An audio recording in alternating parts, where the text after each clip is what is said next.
How complex was to fight, run, drive in reverse?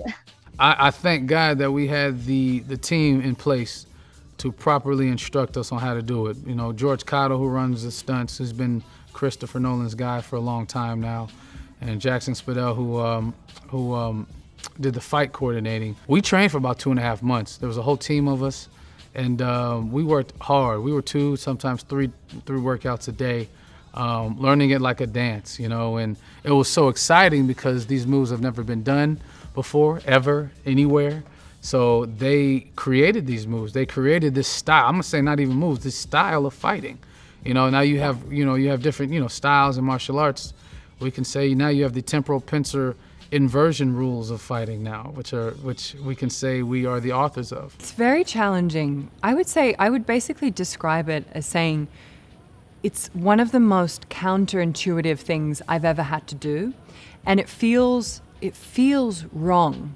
It feels very strange. And so how it feels on the inside, it's almost like the stranger it feels, the better it is.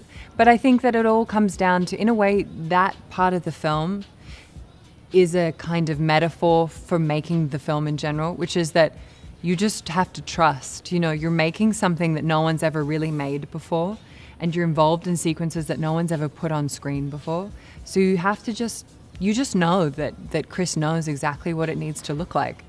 So you just do it. And talking about inverted sequences, I read, and you tell me if I'm not correct, that you learned also to speak in reverse. Is that true? That is correct. That is true. Affirmative. We definitely learned how to.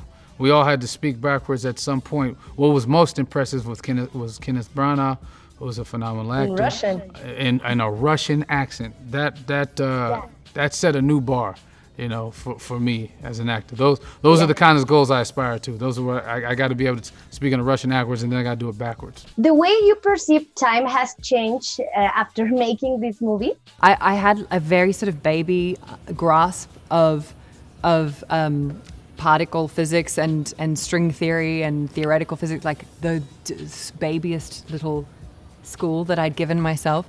And I think you can't really come away from making a film like this and not genuinely question the nature of time and if it's linear, which is hard for me to grasp, but also I sort of love it. Once you really start to get into it, it frees up something in your brain.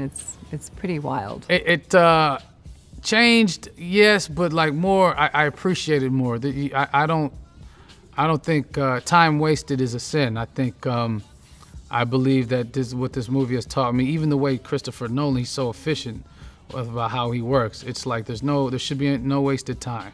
You should be efficient. You should definitely use your time wisely, for sure, and appreciate your time. And when you get time off with loved ones, when you can quiet the noise, that's important to do as well, and to actually do it. Don't let worry or panic or the outside world seep in. When you have the allotted time to relax and think about nothing, to ease your mind, to take in the spirituality of what a garden, can give you, then you should take advantage of that as well and use that time wisely.